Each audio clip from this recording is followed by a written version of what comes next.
RCN. Le son de la différence.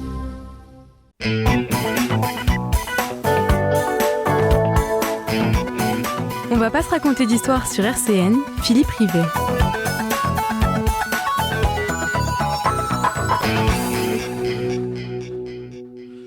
Bonjour à toutes et à tous, nous sommes le vendredi 17 octobre 2025. Vous écoutez l'émission Débat, on ne va pas se raconter d'histoire qui était enregistrée dans les conditions dites du direct ce jeudi après-midi. La précision est d'importance compte tenu de la rapidité de l'évolution de la vie politique. On ne sait pas ce qui peut jamais se passer dans la nuit. On se souvient d'un fameux tweet qui avait été envoyé à 21h40 il y a quelques jours. Pour évoquer cette séquence politique inédite que nous vivons en ce moment, avant de s'interroger sur l'état de droit et sur l'espoir de paix au Proche-Orient, les 5 débatteurs du jour se frotteront d'abord au dernier développement parlementaire, à l'échec des 2 motions de censure, la suspension annoncée de la réforme des retraites. Bonjour à tous les 5. Autour de la table, Arnaud Gérard, cadre financier, président d'une association du patrimoine, Mathieu Léritz, professeur d'histoire géo, numéro 2 du PS en Meurthe-et-Moselle, Stéphane Massé, avocat, ancien bâtonnier du barreau de Nancy, Dominique Pocro, ancien cadre territorial, ancien élu local, aujourd'hui militant Renaissance, et François Laval, directeur de Sciences Po Nancy. Jusqu'à midi, on va pas se raconter d'histoire sur RCN. Comme je le disais il y a un instant, l'actualité évolue plus vite que la vitesse de la lumière, si c'est possible, avec un gouvernement installé le lundi, démissionné le lendemain, renommé dans la foulée, et un gouvernement le Cornu 2, dont on compte ou décompte déjà le nombre de jours et de mois, et qui vient d'échapper de justesse à la censure à 18 voix près. Le Cornu 1, le record reste à battre, cependant, même si tous les médias, je me suis amusé à regarder à peu près les versions des différents journaux, ne sont pas d'accord sur sa durée. Si on compte en minutes, ça représente 831 minutes pour TF1, 836 pour France Télévisions, 866 minutes, un record de durée pour Ouest France, c'est quand même très court. On va rappeler simplement, pas seulement pour le fun, vous allez nous dire si ça éclaire le présent ou pas, dans l'histoire de la République, au moins 3 précédents. La 2e place revient à Frédéric François Marsal, que tout le monde connaît bien évidemment, je viens de découvrir son nom. Son cabinet a tenu juste le 10 juin 1924. La France sortait de législatives remportées par le cartel des gauches, tiens, mais le président Millerand, qui était de droite, a voulu nommer un président du Conseil de centre-droit. Le président de la République, d'ailleurs, sera lui aussi contraint de démissionner quelque temps après. Herriot, qui avait mené le cartel, prend la tête d'un gouvernement 2 ans plus tard.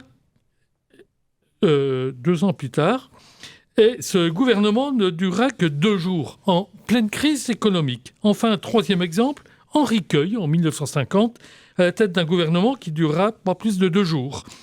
On retiendra sans doute plutôt de Queuille cette formule que tout le monde connaît, là. Il n'est pas de problème qu'une absence de solution ne finisse par venir à bout. Est-ce que cet aphorisme peut résumer la situation actuelle ? François Laval. C'est vrai qu'on est dans une situation assez incroyable puisque maintenant la 5e République a été réfléchie pour être une république de stabilité, puisqu'on vous disait toujours la 4e République quand on l'enseigne, 12 ans d'existence, 24 gouvernements. Là, avec Emmanuel Macron depuis 2022, mais il faut remonter en fait à la présidentielle de 2022. On a quand même 5 premiers ministres en 1 an et demi, c'est quand même quelque chose d'assez incroyable. Et avec le record effectivement de Sébastien Lecornu, qui démissionne au bout de 12 heures ou 13 heures en fonction aussi, là, on ne parle pas de minutes. Donc, derrière, c'est toute une question en fait, d'un comportement politique d'un président de la République assez immature, qui a pris des décisions comme ça, en pensant que de toute façon, lui seul avait raison. En fait, c'est le drame un petit peu de la 5e République. Stéphane Massé. Oui, le problème, je pense, vient aussi du chef de l'État, effectivement, qui, s'il avait pu se nommer Premier ministre, l'aurait certainement fait. Après, bon, c'est aussi ce qu'on a déjà dit, c'est un peu les limites de la Ve République, présentées comme un gage de stabilité, le scrutin majoritaire aussi. Je ne suis pas sûr qu'on aurait quelque chose de différent ou de pire si on avait la proportionnelle. Après, bon, je pense qu'il faut mettre fin quand même rapidement à cette période d'instabilité, parce que juste sans prendre trop de temps, la première déclaration de Sébastien Lecornu, c'est de dire à sa première nomination, on est apte à gérer la crise politique. Mais ce que je constate, c'est que maintenant, depuis des semaines, voire depuis des mois, on ne fait que gérer une crise politique. C'est-à-dire, on essaye de voir si le gouvernement va tenir, quels sont les accords possibles, etc., etc. En attendant, qui gère la France ? Je veux dire, on ne peut pas passer du côté de Matignon ou des ministres en place quasiment 10 heures par jour à essayer de trouver des accords ou de gérer une situation politique, alors qu'il faudrait peut-être gérer le pays. Arnaud Gérard, il faut déjà gérer le pays ou on commence à rentrer dans une crise de régime là ? Alors, déjà gérer le pays, je crois que c'est la priorité. C'est aussi ce qui est demandé par les électeurs modérés du bloc central. Il y a cette pression qui est forte sur les partis politiques actuellement. Après, effectivement, on est dans un système qui peut conduire de la crise budgétaire à une crise financière. Alors, pour le moment, l'économie française tient à peu près. Je dirais c'est l'avantage de la situation, mais les tensions très fortes sont bien là et peuvent entraîner ce qu'on a appelé en Angleterre le moment Liz Truss, qui a été un moment extrêmement compliqué pour la Grande-Bretagne et qui perdure encore. Donc la bourse tient pour l'instant, elle a plutôt apprécié la non-censure. Mathieu Léritz ?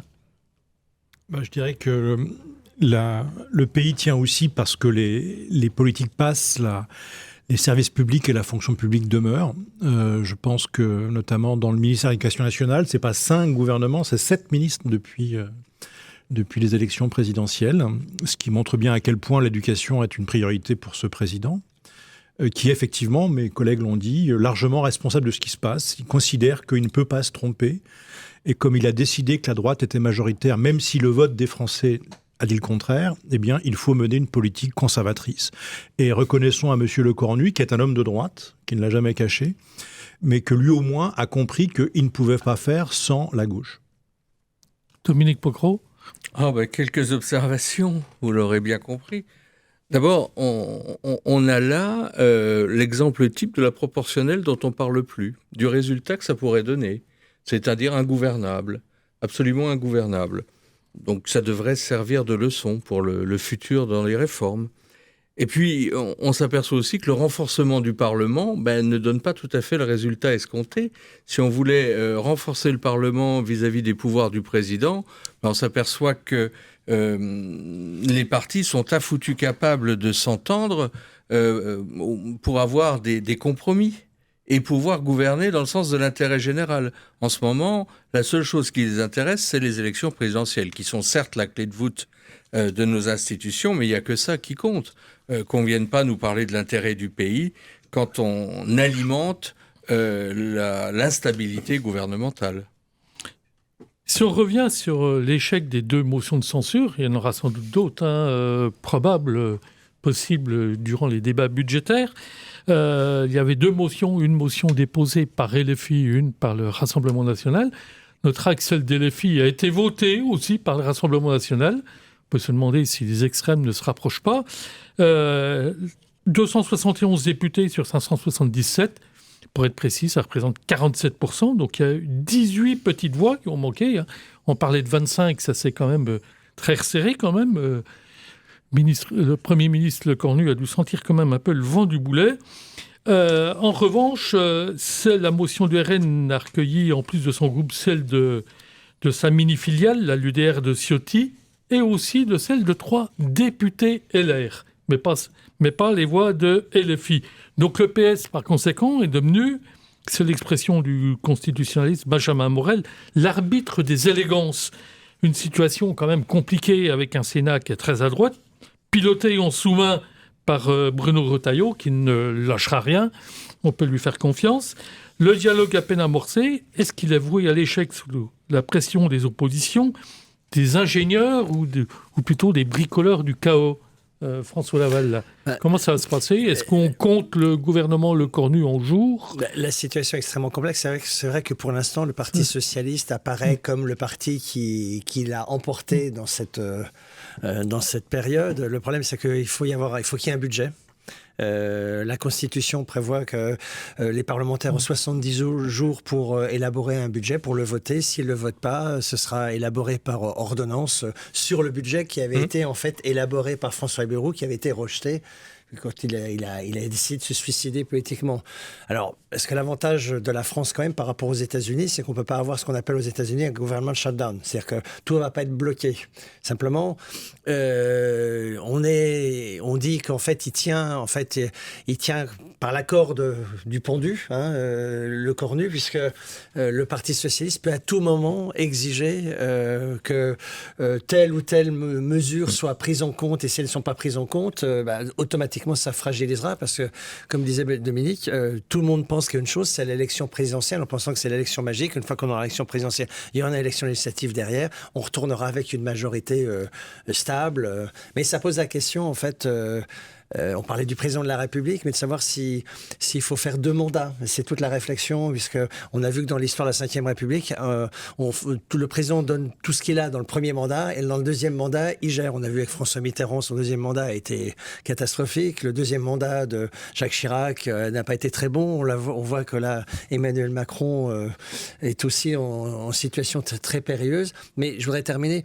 Le problème, c'est que demander la démission du président avant la fin du mandat, c'est fragiliser considérablement les institutions. Parce que ça veut dire que ceux qui suivront après, on leur posera toujours la même question aussi, au bout d'1 an, 2 ans, 3 ans. Donc c'est toute la question de la stabilité de nos institutions et de la situation économique de la France. Parce que je rappelle quand même que la Commission européenne est en train de nous taper sur les doigts en expliquant qu'on est le plus mauvais élève actuellement et qu'il va quand même falloir faire quelque chose.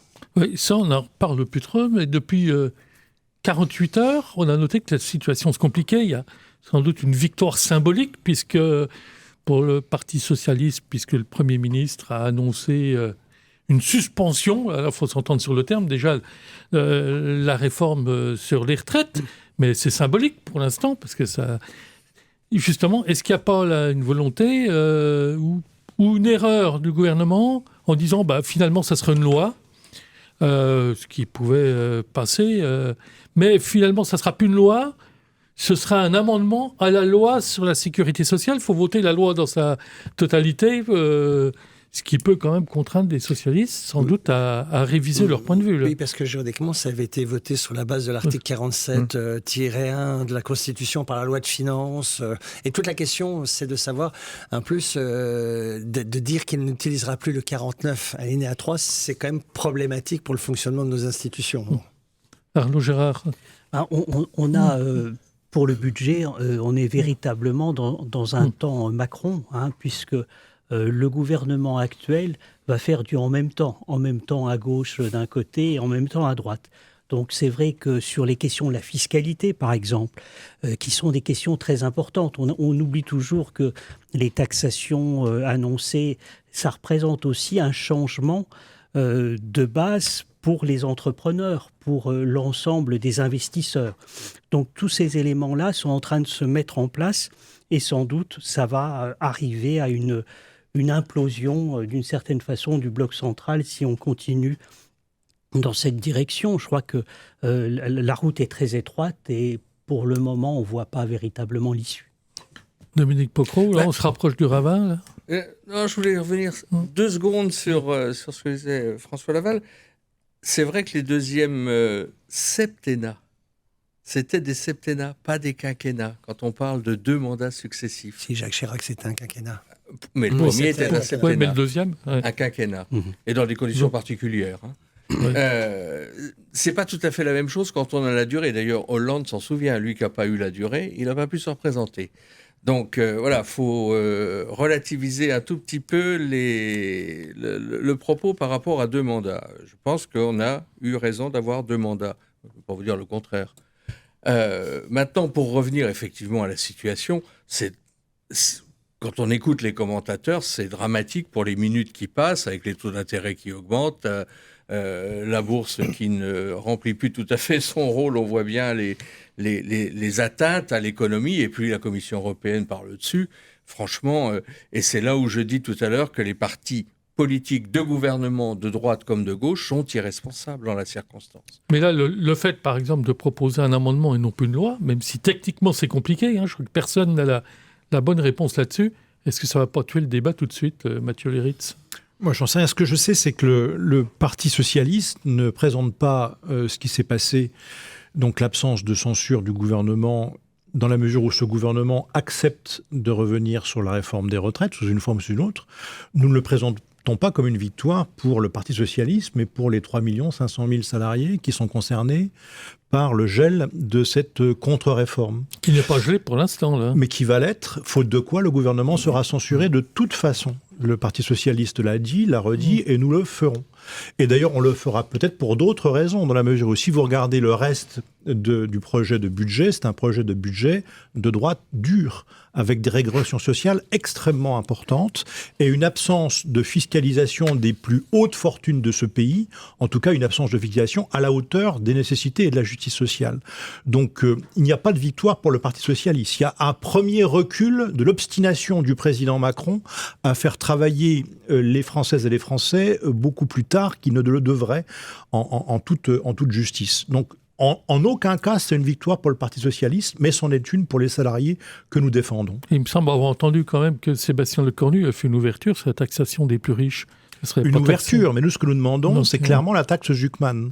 Or, ce gouvernement, qui est bien sûr partie liée aux puissances financières, va trouver toutes les arguties du monde pour en rabaisser sur les objectifs. Bon, là, c'est un gouvernement de droite. Stéphane Massé, hein.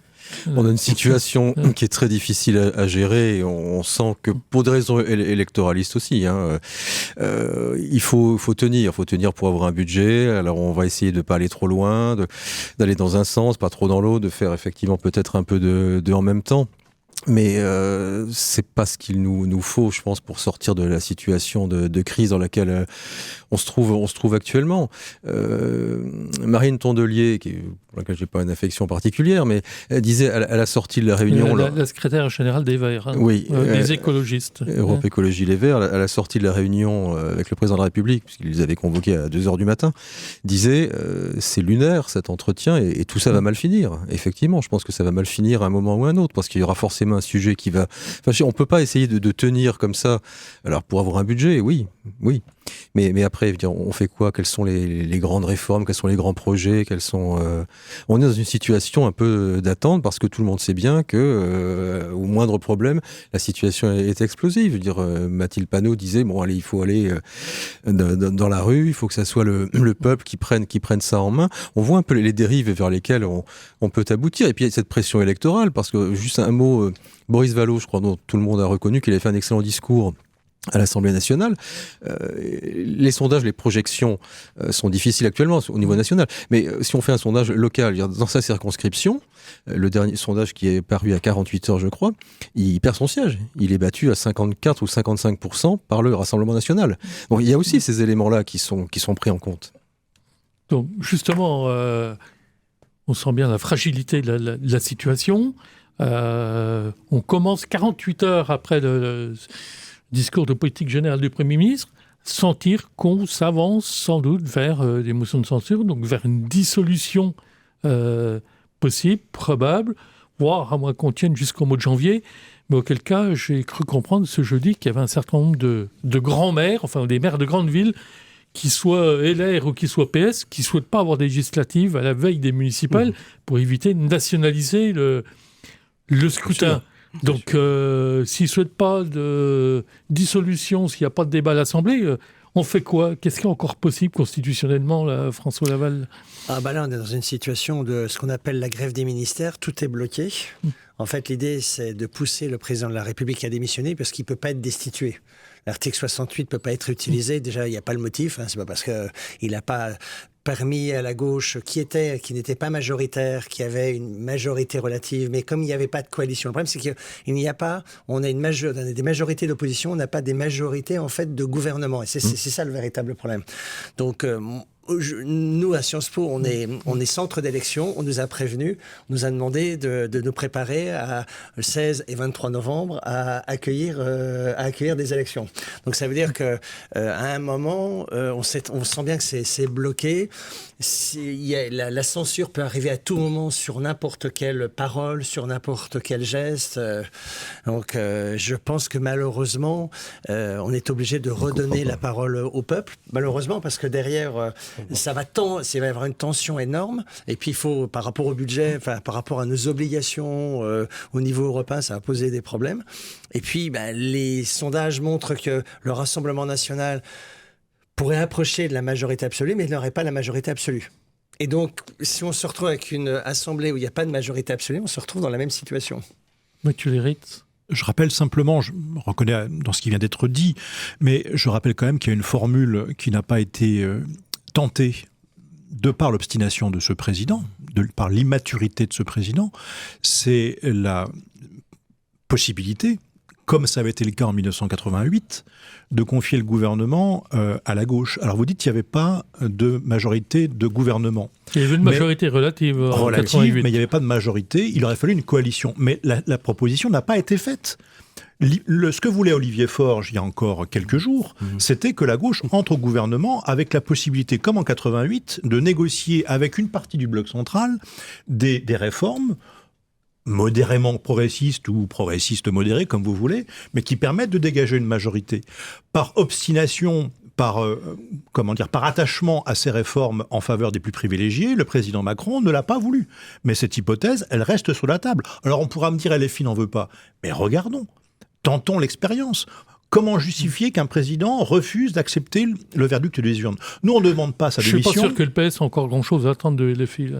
Peut-être, mais l'avenir le dirait si le président ne s'y opposait pas. Deux précisions, deux informations. En 1988, la majorité relative était à une vingtaine de sièges quand même de la majorité absolue. Donc c'était plus facile de monter une coalition. Deuxième aspect, le système a été bloqué parce que le soir de l'élection législative, LFI a expliqué que de toute façon, ils ne négocieraient rien, ce serait leur projet et rien d'autre. Et de toute façon, les autres partis politiques avaient dit que s'il y avait un gouvernement avec LFI, de toute façon, ils voteraient la censure.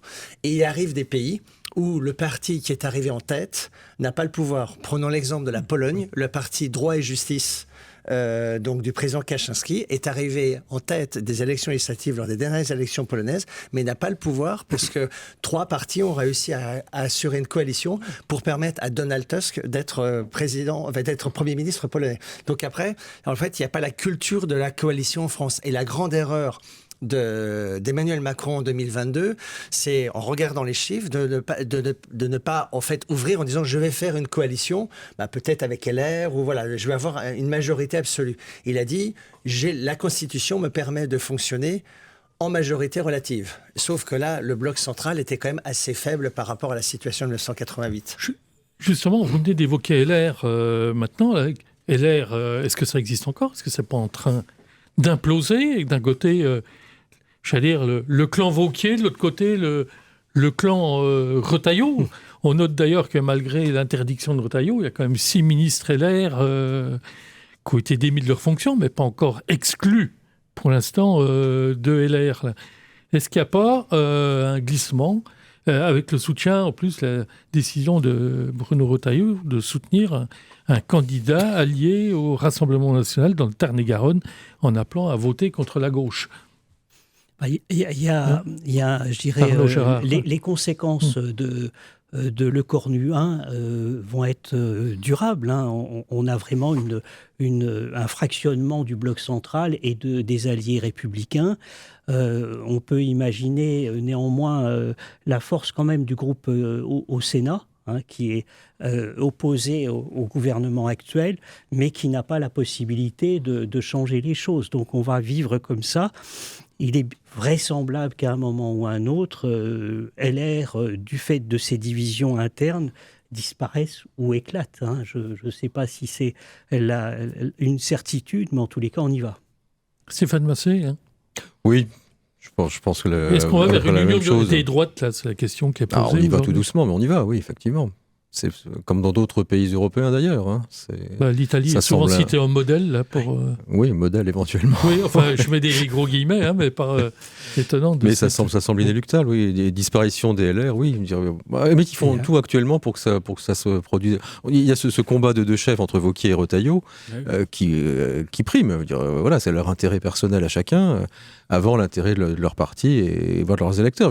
Les électeurs LR actuellement sont très très très sévères à l'égard du comportement de ces deux chefs, entre guillemets, l'un chef du groupe et l'autre chef du parti. Oui, Arnaud Gérard, c'est vrai qu'il y a le modèle italien qui plane au-dessus de LR et d'une partie de la droite ou de l'extrême droite. Mais le modèle italien n'a rien à voir avec le nôtre. Hein. On a une situation économique en Italie qui est bien meilleure, une situation qui s'améliore au niveau du budget. Alors, certains diront que c'est là pour des raisons liées au gouvernement. Ça n'a rien à voir avec le gouvernement. C'est que l'économie italienne a une structure qui est très solide dans le contexte actuel. Oui, on a déjà eu l'occasion de le dire dans cette émission. Il y a un tissu de PME qui est beaucoup plus fort en Italie, plus résistant qu'en France. Actuellement qu'en Allemagne, par exemple. J'en reviens à mon propos de début. Où est l'intérêt général dans le combat des chefs entre Retailleau et Wauquiez ? Où est l'intérêt général quand on commence à dire qu'on va faire l'union des droites ? Certains, moi j'ai regardé ceux qui ont pris part au vote sur les motions de censure. Hein. Il y a déjà 3 députés LR, plus une, etc. Voilà. Où est l'intérêt général ? Il y en a qui feraient bien de relire De Gaulle le 15 décembre 65. Hein, le régime des partis, c'est la pagaille. Je crois qu'il est, en ce moment, c'est cela. C'est cela. Toute proportion gardée. Je vois les haussements d'épaules à droite et à gauche, mais... le régime de l'homme providentiel, ça a tellement bien marché.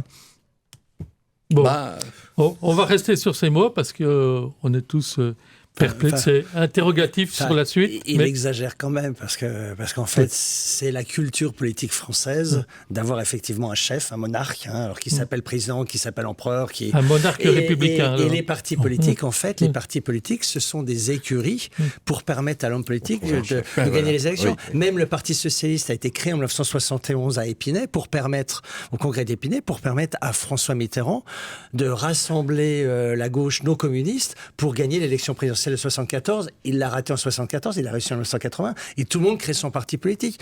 Horizon, Reconquête, les Républicains, et les filles, En Marche, etc. Enfin voilà, c'est... Peut-être demander pour les Républicains combien de partis au sein des Républicains maintenant. Non, mais c'est une réécriture de l'histoire contre laquelle je m'élève complètement. La création du Parti socialiste, elle est liée aux socialistes. Et François Mitterrand est devenu membre du parti, je crois, la veille de la création du parti. Donc c'est bien la preuve que l'objectif des socialistes, c'était pas de mettre François Mitterrand en piste. Quant à la culture française, je suis désolé de vous contredire, je me permets, c'est la culture parlementariste et démocratique et républicaine. La culture dont vous parlez, c'est la culture bonapartiste qui existe, qui a été remise au pouvoir grâce au général de Gaulle. Je ne sais pas si c'est ce qu'il voulait faire, mais c'est ce qu'il a fait. Mais la vraie culture républicaine, c'est la culture parlementaire. Je rappelle que nous avons gagné la Grande Guerre en régime parlementaire. Sur la culture bonapartiste, c'était l'un des courants de droite. Hein, si on reprend les distinctions de René Raymond entre les bonapartistes, les orléanistes et les légitimistes. Donc aujourd'hui, c'est plutôt la guerre entre les orléanistes et les bonapartistes. Tout ça, il faut décoder tout le comportement des hommes politiques par rapport au scrutin fondamental qu'est l'élection présidentielle. Et tout. Toute leur stratégie est liée à l'élection présidentielle. Il y a juste un point que je voudrais rajouter, c'est que on peut toujours dire tout ce qu'on veut de la Constitution, mais la Constitution a été faite aussi parce qu'on est, après coup, du fait de notre puissance nucléaire. Il faut imaginer cette puissance nucléaire avec un régime parlementariste. Je ne sais pas ce que ça peut donner. C'est par rapport à la dissuasion. Autant vendre tous nos sous-marins nucléaires dans ce cas-là. Pour l'instant, on remarquera que la Constitution reste particulièrement souple quand même. On va passer maintenant à notre deuxième sujet. RCN, on va pas se raconter d'histoire. Philippe Rivet. Deuxième thème qui me semblait s'imposer en ces temps troublés, c'est l'état de droit qu'on évoque de plus en plus souvent, ou plutôt sous forme de question. Est-il menacé quand un ministre de l'Intérieur, aujourd'hui à l'extérieur, du gouvernement et du socle commun estimaient que l'état de droit n'était pas sacré, qu'un ancien président condamné de la prison ferme avec exécution provisoire en première instance estime que sa condamnation équivaut à une attaque contre l'état de droit. Un ancien président, d'ailleurs, a-t-il le droit de dire ça quand une loi d'exception tombe dans le droit commun? Je pense aux lois d'exception au moment des actes terroristes, des attaques terroristes sous François Hollande, qui ont été glissées dans le droit commun au début du premier quinquennat Macron. On peut se demander s'il n'y a pas matière à s'interroger sur l'avenir des libertés fondamentales, ou bien faut-il considérer que la société évolue vers une restriction volontaire de ces libertés, donc de manière consentie et légitime. Parole à l'avocat. Alors, il y a une inquiétude, c'est clair, depuis des années. On sent qu'on grignote un peu l'état de droit avec un recul des libertés fondamentales. Vous avez pris l'exemple, effectivement, de la législation d'exception. Au moment des attentats, qui paraissait justifié, mais qui était censé être limité. Alors ça reste dans le droit commun. Après, sur l'état de droit, faut s'entendre aussi. L'état de droit, il n'est pas figé non plus. Retailleau avait tort, effectivement, lorsqu'il disait que l'état de droit, c'était quelque chose qu'on pouvait modifier à la marge, voire profondément et régulièrement. Non. Il a peut-être confondu l'état de droit et l'état du droit. C'est possible aussi. Mais l'état de droit n'est pas figé non plus. Il suit l'évolution de la société, il suit l'évolution. C'est la séparation des pouvoirs, d'un côté, c'est aussi le respect de la hiérarchie des normes. Et ce qui pose aussi une difficulté, parce que par rapport aux affaires que vous avez évoquées, notamment l'affaire Sarkozy, une chose est de remettre en cause l'institution judiciaire, ce qui n'est pas acceptable. Une autre est de ne pas pouvoir débattre non plus du fonctionnement de la justice. C'est-à-dire qu'on s'interroge sur des décisions, qu'on s'interroge sur un fonctionnement, ça doit rester quelque chose de naturel, parce que l'état de droit, c'est aussi la séparation des pouvoirs, notamment législatifs, exécutifs et judiciaires, étant entendu que la Constitution de la Ve République, dont on faisait état, parle d'une autorité judiciaire. C'est pas un véritable pouvoir judiciaire, comme notamment aux États-Unis. Donc, autant l'exécutif ou le législatif et la politique en général doit rester respectueux, ce corps de la justice, autant il ne faut pas non plus qu'il y ait d'ingérence du pouvoir judiciaire ou de l'autorité judiciaire sur la vie politique. C'est pour ça que moi j'avais été quand même... après, les décisions sont ce qu'elles sont, il y a des appels en cours, on verra ce que décideront les juridictions suprêmes. Mais ce qui posait problème, c'est que sur l'exécution provisoire, ces décisions étaient prises par un juge de première instance. C'est pas une cour d'appel, c'est pas la cour de cassation, c'est un tribunal correctionnel, fût-il celui de Paris. Donc, et c'est prévu dans l'arsenal de la loi quand même. Bien sûr, bien sûr, tout à fait, oui, ça le respect. Mais on est en droit de s'interroger. Voté sous Sarkozy. Là. On est en droit de s'interroger sur les conséquences de manière plus générale. On sort du cas Sarkozy, Le Pen ou autre. On est en droit de s'interroger sur l'incidence qu'un un tribunal correctionnel donc de première instance va pouvoir influer sur la vie politique. Et là encore, il faut éviter qu'il y ait ces pressions qui soient en quelque sorte réciproques. Donc, respect de la hiérarchie et des normes, mais respect aussi des juridictions supérieures, respect aussi de la liberté des pouvoirs et des trois pouvoirs. Et encore une fois, l'autorité judiciaire n'est pas un pouvoir en soi. Et je relisais ce qu'écrivait François Mitterrand à l'époque. Il disait que, à propos de l'état de droit notamment, les institutions sont là pour nous protéger. Parce qu'il y a un risque de grignoter les libertés, il y a un risque d'affrontement. Mais il y a aussi la tendance d'une institution, quelle qu'elle soit, c'est aussi d'attenter aux libertés. Donc l'équilibre ensuite doit être trouvé. On ne peut pas faire non plus d'un corps ou d'un pouvoir quelque chose de sacré qu'on ne pourrait pas, non pas remettre en cause, mais qu'on ne pourrait pas interroger de temps en temps sur son fonctionnement et les rapports, les incidents. C'est valable pour les trois. Donc, on est quand même en droit de discuter de ces questions. Mais pour revenir à ce que vous disiez, pour en terminer, sur l'état de droit, on sent qu'il y a des atteintes de plus en plus nombreuses et de plus en plus inquiétantes. Et sans qu'il y ait trop de réactions d'ailleurs, parce que chacun dit « Ah bah oui, c'est pas normal, etc. » Mais dans la population, quand vous discutez un peu avec les citoyens, donc les électeurs, ça leur paraît pas le problème fondamental, quoi. Dominique Pocro. Moi, j'ai relevé 3 points. C'est choquant, les critiques sur les décisions de justice, surtout lorsqu'elles viennent des institutions ou de ceux qui sont dans les institutions chargés de les défendre. Que des parlementaires s'autorisent à critiquer, c'est scandaleux. Mais c'est pas d'aujourd'hui. Je vous rappelle François Fillon et la présidentielle, où on l'a accusé, les juges, d'avoir choisi les candidats, en quelque sorte. La deuxième chose que je voulais dire, c'est qu'il y a l'application du droit, tel qu'il existe et tel qu'il a été voté par nos parlementaires.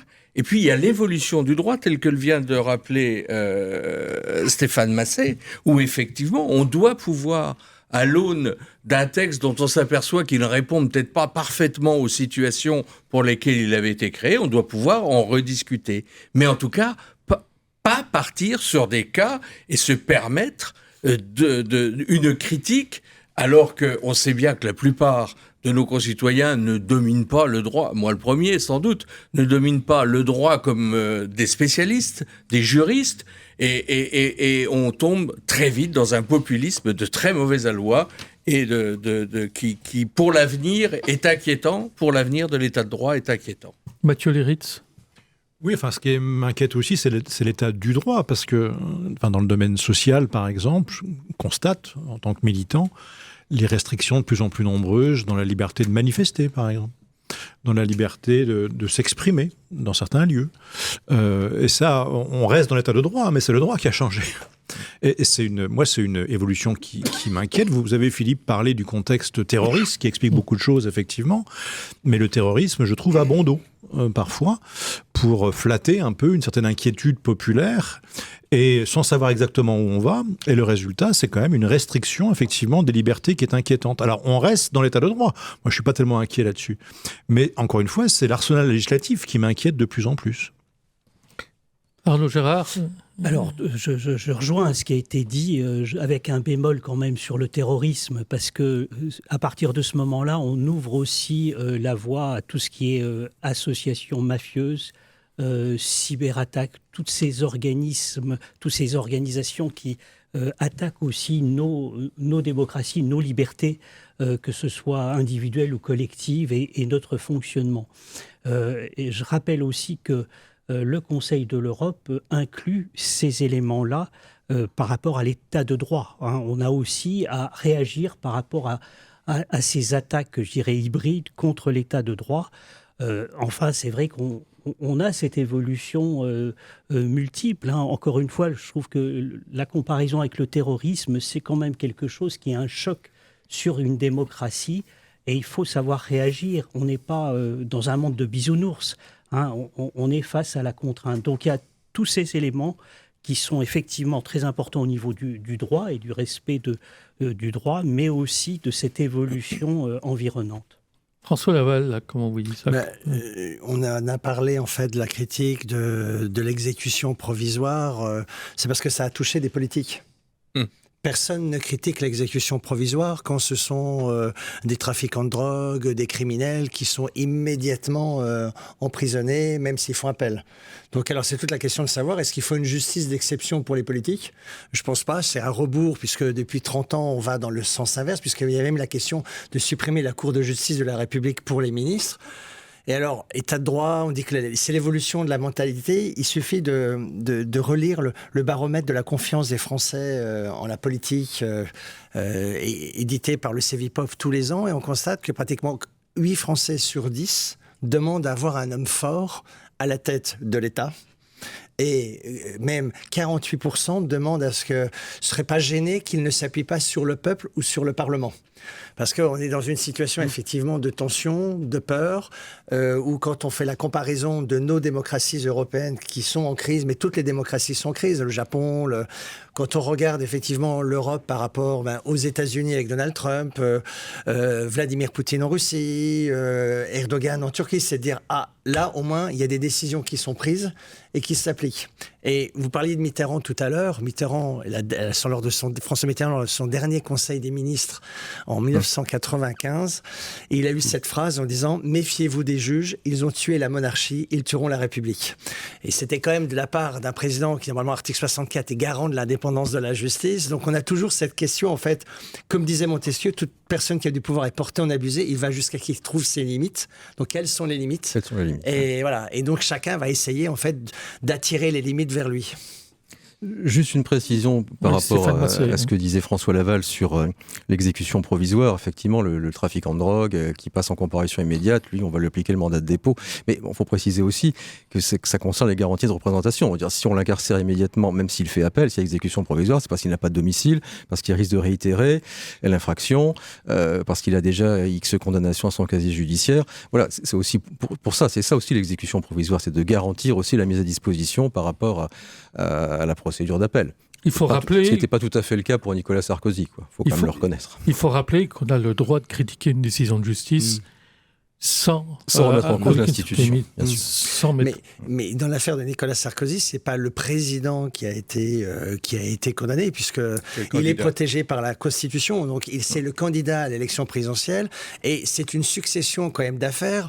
La campagne de 2007, la campagne de 2012. Il y a toute une succession d'affaires. Et ce qui était choquant, c'est qu'un ancien président de la République, qui est garant de l'indépendance de la justice, ait eu des propos aussi violents et parle de fin d'état de droit, alors qu'en fait les juges n'ont fait qu'appliquer. Après, c'est une interprétation. Et oui, c'est sûr que les journalistes, tout le monde dit, on le compare maintenant au maréchal Pétain, à Louis XVI, en disant les seuls chefs d'État français qui ont été mis en prison, c'est Louis XVI, Pétain et Nicolas Sarkozy. C'est vrai que ça fait mal. Mais dans l'application, pour moi, en fait, je trouve que ces condamnations de Marine Le Pen, ces condamnations de Nicolas Sarkozy, c'est justement l'application de l'état de droit. On peut rappeler l'application de l'état de droit. On peut rappeler que ces lois ont été durcies sous le mandat de Nicolas Sarkozy. Et François Hollande. Avec l'affaire Cahuzac. Avec l'affaire Cahuzac, justement. Elles ont été encore renforcées sous le premier quinquennat d'Emmanuel Macron. Là, j'oubliais déjà le nom du président, mais il est toujours là. Et avec aussi une QPC, une question prioritaire de constitutionnalité qui était posée au Conseil constitutionnel, qui a considéré que l'exécution provisoire rentrait tout à fait, j'allais dire, dans les clous, dans le cadre de l'état de droit. À partir du moment où c'était bien motivé. À partir du moment où il y avait, une motivation qui est obligatoire. En fait. J'ai cru comprendre que la motivation, elle existait dans le jugement vis-à-vis de Sarkozy. La motivation, effectivement, qu'on retienne sans doute l'association de malfaiteurs, c'est une qualification qui existe dans le droit, et qu'on explique exécution provisoire parce que les faits sont d'une gravité exceptionnelle. Est-ce qu'on pouvait imaginer 2 secondes que Sarkozy allait prendre la poutre d'escampette et se réfugier à l'étranger ? Il y a peut-être une marge là-dessus, quand même, un point de réflexion ou un point de vigilance peut-être à avoir. Oui, mais en fait, c'est une addition, c'est une succession d'affaires de condamnations qui font qu'à un certain moment, c'est... Comme disait Nicolas Sarkozy, quand on revient pour la 7e fois devant le tribunal correctionnel, on est jugé pour l'ensemble de son œuvre. Bon, c'était peut-être prémonitoire. Il a oublié de compter tous les recours et les 10 ans et l'équipe d'avocats. On peut peut-être dire que tous les justiciables n'ont pas forcément les moyens de passer à TF1 aussi pour se défendre. Il y a peut-être un problème aussi d'égalité devant la loi, quand on parle d'état de droit aussi. Oui, mais sachant que juste quand même, pour terminer sur cette exécution provisoire, l'état de droit, c'est aussi la possibilité, le respect du double degré de juridiction, c'est-à-dire la possibilité de faire appel à un appel effectif. Parce que quand on vous dit vous pouvez faire appel, mais en attendant vous allez en prison, ça pose quand même une difficulté lorsque les garanties de représentation sont acquises. Voilà. Ouais, j'avais une petite question pratique à vous poser autour de la table pour voir si le développement de la vidéosurveillance, la reconnaissance faciale, pour vous, c'est une atteinte à l'état de droit ou ça peut vous paraître naturel, ordinaire, consenti ? Alors, je pense qu'il faut rester très vigilant, mais ce qui est plus inquiétant encore, c'est l'identité numérique. C'est-à-dire qu'on va avoir quand même le crédit social à la chinoise. Alors c'est très pratique pour tout le monde. Moi le premier, vous avez votre téléphone, vous pouvez payer, ça remplace votre carte bancaire, ça remplace votre carte d'identité avec France Identité, votre permis de conduire, votre assurance, la carte verte qui n'existe plus, etc. Mais ce qui fait que le jour où un pouvoir, totalitaire ou non, vient dire non, vous n'êtes plus dans les clous, donc on vous coupe, vous n'avez plus rien. On vous coupe votre téléphone, on vous coupe votre accès, on vous coupe votre identité numérique. Et ça, c'est quand même très, très inquiétant. Une de mes premières expériences, c'est la lutte contre la loi PERFIT, je ne sais pas si vous vous souvenez, qui s'appelait Sécurité et Liberté. Sécurité et Liberté. Voilà. 1978. C'est juste avant la victoire de la gauche. Et je pense que si on la relise aujourd'hui, elle nous paraîtrait bien bénigne. Ou 80, je crois que c'est 80. Enfin, c'est 80. Juste avant. Et c'est le vieux débat entre la sécurité et la liberté, et jusqu'à quel point l'empilement de mesures visant à notre sécurité ne finit pas par empiéter, voire restreindre considérablement notre liberté. C'est un vieux débat qu'on a. À gauche, on est plutôt sensible à la question de la liberté. Ça ne veut pas dire qu'on sacrifie la sûreté, comme dirait la Déclaration des droits de l'homme.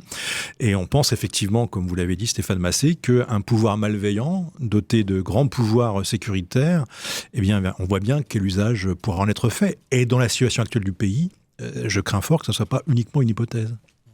Arnaud Gérard, vous voulez rajouter ? Oui, c'était juste pour dire, effectivement, il y a ces atteintes qui sont des deux côtés. Et c'est ça qui est important et qui est problématique pour nos démocraties.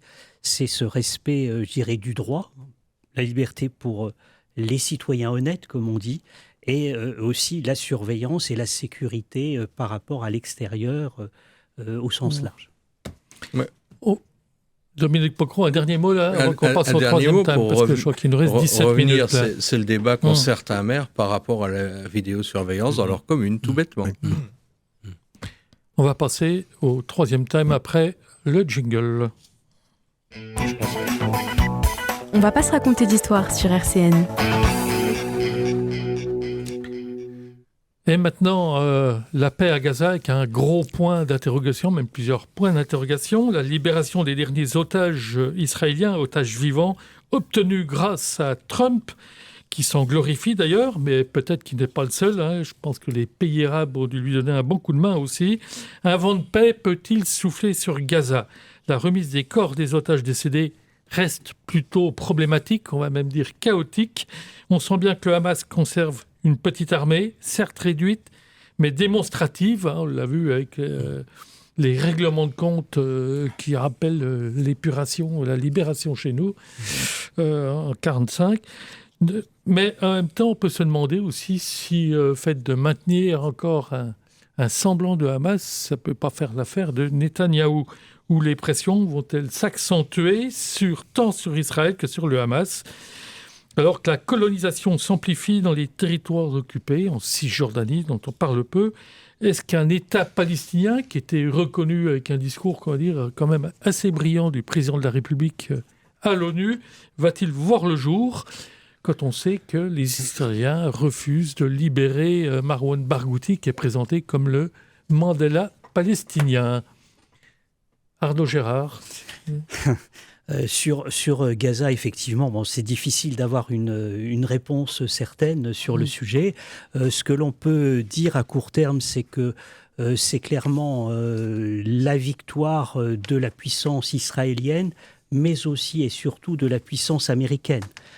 C'était frappant d'entendre Donald Trump indiquer, un peu comme un marchand de tapis, qu'il avait les armes les plus fortes, les plus puissantes au monde. Bon, c'est certes un discours qui est pour l'ensemble des partenaires. On constate aussi que la Russie est en position de grande faiblesse, alors qu'à un moment, elle était revenue fortement au Moyen-Orient. Donc, il y a un certain nombre d'éléments qui, aujourd'hui, laissent penser que la situation peut être au moins une situation de paix armée, avec ce qui s'est passé avec cet accord. Hein. Le Qatar est aussi partie prenante et a intérêt à ce que ça se passe bien aussi de son point de vue. Donc, à court terme, moyen terme peut-être, au-delà, point d'interrogation. François Laval. Je pense qu'on se fait beaucoup d'illusions sur la situation en Palestine et à Gaza. De toute façon, cette guerre va laisser des traces et toute cette jeunesse qui a vécu sous les bombes, ce sont de futurs militants. Alors ce sera peut-être plus le Hamas, ce sera peut-être d'autres mouvements. Vous avez une idéologie en Israël qui est d'occuper la totalité, le grand Israël, et ils ne reviendront pas dessus. Les Palestiniens, de toute façon, si jamais ils retrouvaient un petit peu de puissance, de toute façon, leur objectif à terme, c'est la disparition d'Israël. Vous savez, c'est le thème From the River to the Sea, de la rivière du Jourdain jusqu'à la mer, c'est-à-dire c'est d'expulser les Israéliens.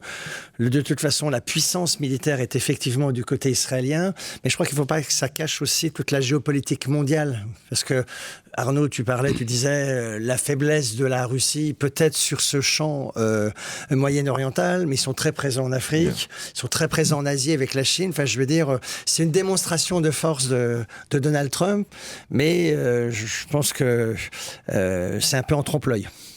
Stéphane Massé. La Russie, la Chine et les BRICS aussi. Sur Gaza, le plan de paix est une avancée considérable, il faut le reconnaître. On n'est pas tout à fait un cessez-le-feu, c'est mieux que rien, mais ça reste très, très précaire. Vous avez rappelé la restitution des corps qui n'est pas intégrale, le Hamas qui n'est pas totalement démilitarisé.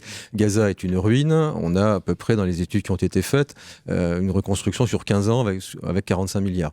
Sur 15 ans, ils ont largement le temps de recommencer à se battre et à poursuivre les combats. Moi, je ne suis pas très, très optimiste. Voilà, on a franchi un pas.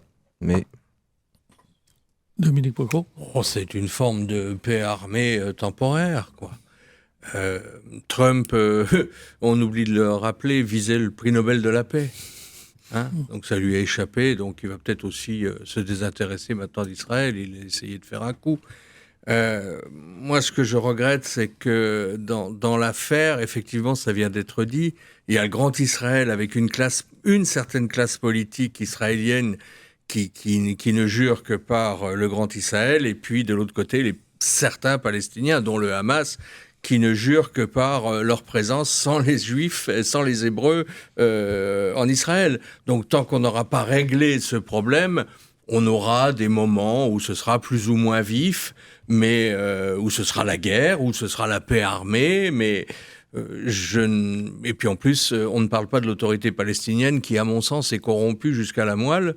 Donc, pour aller dans le sens d'une Palestine, bon, il y a encore beaucoup de pas à franchir. Mathieu Liritz. Réjouissons-nous, comme tous autour de cette table, de la libération des derniers otages. Réjouissons-nous du spectacle de dizaines de millions de Palestiniens gazaouis qui retournent dans ce qui reste de chez eux. Effectivement, il ne reste pas grand-chose, mais ça reste chez eux. Donc ça, je crois, quand il y a une bonne nouvelle, même si c'est le fait de M. Trump, il faut le reconnaître et être dans l'empathie, me semble-t-il, parce que nous sommes tous autour de cette table, avec les habitants de cette région. Pour l'avenir, je crois que vraiment, les Palestiniens, les Israéliens ont leur avenir en main. Si les Israéliens ont la force de rejeter le nationalisme et le racialisme de ce M. Netanyahou et de sa clique, si les Palestiniens ont l'immense courage de se débarrasser du fascisme du Hamas, alors tout est envisageable. Si ce n'est pas le cas, effectivement, je suis d'accord, tout va recommencer.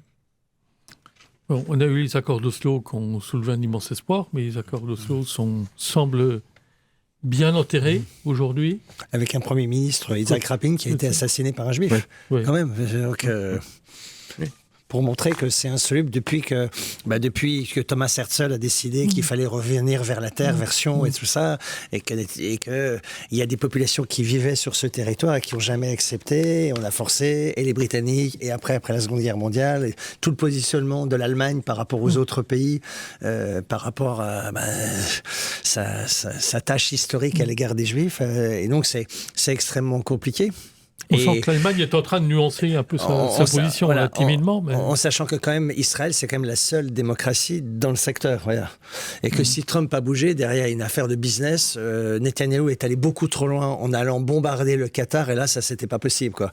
L'Arabie, enfin, tout ça, c'est derrière, il y a d'énormes intérêts financiers autour de la famille Trump. C'est pas c'est pas les États-Unis, c'est la famille Trump. Mais est-ce qu'on ne peut pas dire que finalement Trump a réussi, même si faut pas regarder l'arrière-boutique, et effectivement les mélanges des affaires, puisqu'il est familiaux aussi, puisqu'il y a son gendre qui est partie prenante. Là. Est-ce qu'on ne peut pas regretter quand même, enfin se réjouir en même temps quand même de la pression de Trump et se dire que finalement son prédécesseur aurait quand même pu entreprendre la même démarche? Qui ? Oui. La machine à signer ? Il y a quand même eu un président démocrate qui était aux abonnés absents quand même. Qui n'a pas qui n'a pas pu ou qui n'a pas voulu, faire une pression, alors que Donald Trump a fait une pression sur Netanyahou. Mais je rejoins ce que disait François Laval, il y a aussi des tas de ramifications économiques et financières. Les États du Golfe, l'Arabie Saoudite, sont en pleine transformation de leur pétrodollar ou gaz-dollar, je ne sais pas comment on dit pour le Qatar, et au bénéfice aussi de la famille Trump. Donc il y a ce changement qui se produit. Alors, encore une fois, je pense que le rapport de force pour le moment est clair et net du côté américain et du côté israélien, y compris par rapport aux autres puissances, y compris aussi par rapport à l'Iran. L'Iran est sous surveillance et on ne sait pas qui fera le prochain bombardement si nécessaire. Mais c'est vrai qu'il peut y avoir un changement, en tous les cas, de cap sur Gaza, avec au moins un peu de paix pendant un moment. On peut parler, il nous reste quelques minutes, là, une ou 2 minutes, là, si je vois bien. Que peut la France et que peut l'Europe? Là, on a senti l'Europe plutôt absente, là, quand même, sur le dossier. Il y a quand même, alors je reviens sur notre président qui a été remercié de manière assez comique, mais qui a été remercié par Donald Trump, puisqu'il y a quand même eu un accord des négociations entre les Saoudiens et les Français pour pouvoir avancer de ce point de vue-là et peut-être un petit peu nuancer toutes les critiques qu'on fait en politique intérieure par rapport à Emmanuel Macron. C'est vrai qu'il y a certains éléments de politique étrangère qui ont été bien réalisés et on oublie dans notre crise actuelle, crise budgétaire, qu'on vit dans un monde ouvert, pas seulement du point de vue économique, mais du point de vue géopolitique. Et l'Europe? Vous avez entendu parler de l'Europe sur le dossier? Mais l'Europe, quel numéro de téléphone? Absente totalement. Là, une des démonstrations de M. Trump, c'est que la volonté peut beaucoup de choses. Voilà. Ce qui mine aussi les démocraties, c'est le sentiment d'impuissance. Qu'une démocratie ne peut rien faire, qu'elle ne peut pas agir. Elle ne peut pas agir pour tordre le bras à M. Netanyahou, elle ne peut pas agir pour tordre le bras des milliardaires, elle ne peut pas agir, elle est impuissante. C'est ça qui nourrit le mythe de l'homme providentiel. M. Trump est ce qu'il est, mais c'est la démonstration un peu par l'absurde que quand on veut vraiment et quand on donne les moyens, on peut. Mais encore une fois, l'Europe, quel numéro de téléphone? Oui, François Laval, je veux dire, c'est exagéré de toujours critiquer l'Europe. C'est-à-dire que l'Europe a été créée sur un projet de paix et on lui demande d'être une puissance maintenant militaire et géopolitique. L'Europe n'a pas les armes ce sont les pays membres de l'Europe qui décident d'intervenir ou pas. Vous avez la haute représentante pour les affaires extérieures, Kaja Kallas, qui essaye de se démener. Mais effectivement, dans leurs relations internationales avec tous ces prédateurs, c'est un peu comme disait Staline par rapport au pape. Le pape, combien de divisions? Et là, les militaires, ils nous expliquent que de toute façon, pour exister, si Israël existe et tant craint au Moyen-Orient, c'est parce qu'ils ont l'arme nucléaire. Voilà. Et il nous expliquait que si l'Ukraine n'avait pas redonné ses armes nucléaires à la Russie en 1991, après le traité de création de tous ces États, la Russie n'aurait jamais attaqué l'Ukraine. Donc il y a un risque derrière de nucléarisation importante de cette zone. Et c'est pour ça que arrêter l'Iran dans son projet d'avoir l'arme nucléaire, de toute façon, ce sera extrêmement compliqué. Bon, merci pour ce débat. On se reverra sans doute dans un mois. On verra avec quel gouvernement ou sans gouvernement en France. En attendant, on va essayer de garder un peu d'espoir. Merci. RCN, www.rcn-radio.org